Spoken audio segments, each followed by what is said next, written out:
सिकंदराबाद में आज सरदार वल्लभ भाई पटेल की 150वीं जयंती के अवसर पर सिकंदराबाद विधायक लक्ष्मीराज सिंह ने एक भव्य रैली का आयोजन किया। जो लैंसर स्कूल से आरंभ की गई ये रैली लगभग 3 किलोमीटर लंबी रही, जिसमें सिकंदराबाद के सैकड़ों स्कूली बच्चों ने उत्साहपूर्वक हिस्सा लिया। कार्यक्रम की शुरुआत मां सरस्वती के समक्ष दीप प्रज्वलन के साथ हुई।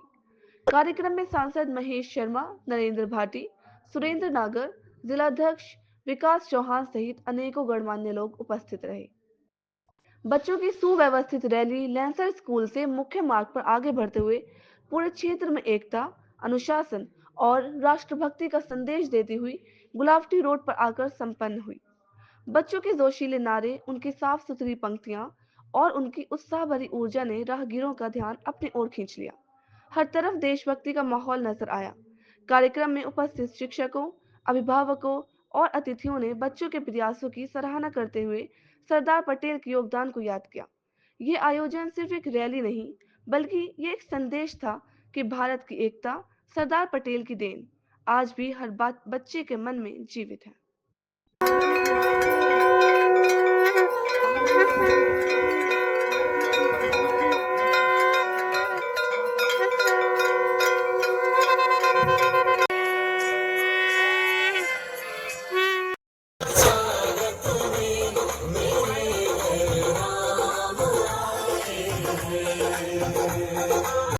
कल्पना करो कि अगर सरदार वल्लभ भाई पटेल ना होते तो इस देश का नक्शा क्या होता। 562 टुकड़ों में बटा हुआ भारत होता। आज उसको एक करने का अगर काम किसी ने किया है तो वो सरदार वल्लभ भाई पटेल है। जूनागढ़, हैदराबाद, कश्मीर जैसी रियासतों को एक साथ लाकर खड़े करने का काम किया है वो सरदार वल्लभ भाई पटेल ने किया है। अब ये तो विषय है कि अगर सरदार वल्लभ भाई पटेल ना होते तो देश का क्या होता। दूसरा सवाल है कि अगर सरदार वल्लभ भाई पटेल होते क्या होते। अगर उस वक्त देश के प्रधानमंत्री होते तो आज देश का नक्शा कुछ और होता। ये कश्मीर जैसी, आतंकवाद जैसी नासूर घटनाएं हमारे देश को न सालती। साथियों, आइए नमन करें उस युग पुरुष सरदार वल्लभ भाई पटेल को। आपकी इतनी बड़ी संख्या में उपस्थिति आज ये दर्शाती है कि आपका विश्वास, आपका सम्मान उनके प्रति है। और आज उन्हीं के आदर्शों को साथ लेकर पूरे देश को एक सूत्र में पिरोने वाले यशस्वी प्रधानमंत्री नरेंद्र मोदी जी का भी हम धन्यवाद दें। बिहार में नया परचम लहराकर जाति बिरादरी की जीत कर वो आए हैं योगी आदित्यनाथ जी, जिनका मांग रहती थी वहां पर कि योगी जी की एक सभा लगवा दो। साथियों, मैं आप सबको बधाई और शुभकामनाएं देता हूं। आइए सरदार के संकल्पों को अपने सपनों में संजोए। जय हिंद, जय भारत। शांति के साथ विलय करने का काम किया। वहीं बिहार के चुनाव में इस देश के प्रधानमंत्री नरेंद्र मोदी जी के नेतृत्व में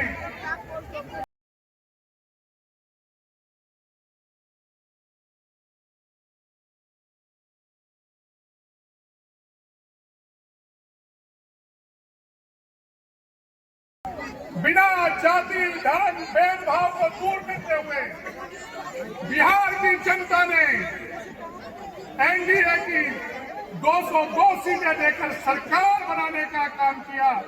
पद यात्रा निकाली जा रही है। सरदार पटेल की 150वीं शताब्दी वर्ष जन्म जयंती को शताब्दी वर्ष के रूप में मनाए जा रहे हैं। और सरदार पटेल ने जो देश के लिए काम किया, एक तरह का उनका जीवन त्याग और तपस्या का। आज़ादी के बाद पहले ऐसे लीडर थे जिनको कांग्रेस ने 15 राज्यों के बजाय 13 राज्यों के मत में वोट, और कांग्रेस का जो राष्ट्रीय अध्यक्ष होता है वही देश का प्रधानमंत्री बनता है। तो 13 उनके पक्ष में देने के बाद भी वोट जब वो महात्मा गांधी से पूछने जाते हैं तो महात्मा गांधी कहते हैं कि आप पर्चा वापस लें।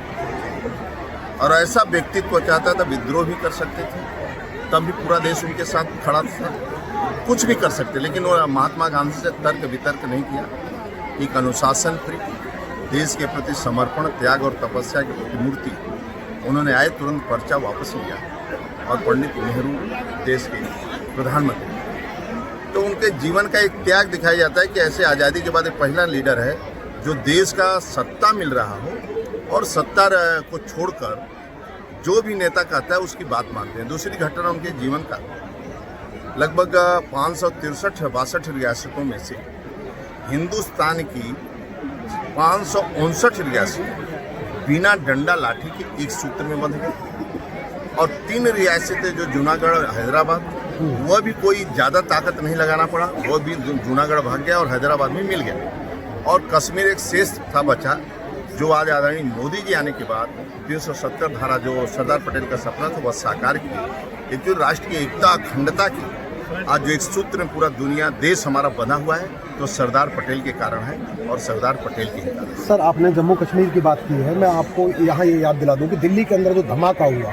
उसका दर्द लोग भूल नहीं पाए कि श्रीनगर से एक दर्दनाक खबर आ गई है। देखिए, कुल मिलाकर हम लोगों के विपक्ष में और देश को खिलाफ ऐसी बहुत सी गुमराह शक्तियाँ काम कर, और आप निश्चिंत रहिए आदरणीय मोदी जी के रहते हुए कोई भी दोषी बख्शा नहीं जाएगा, न छोड़ा जाएगा। ये आदरणीय मोदी जी का शासन है देश में, और कोई भी व्यक्ति हो आतंकवाद को कुचल करेंगे। आप देख ही रहे हैं कि जो महात्मा गांधी का सपना था, कई पार्टी कई लोग प्रधानमंत्री बने, लेकिन आज नक्सलवाद जो हर जगह पनप रहा था, बिहार से लेकर झारखंड, छत्तीसगढ़, आज सभी जिले सुरक्षित होते जा रहे हैं। केवल 3-4 जिले और बचे हैं, सभी जिले सुरक्षित हैं आतंकवाद से भी।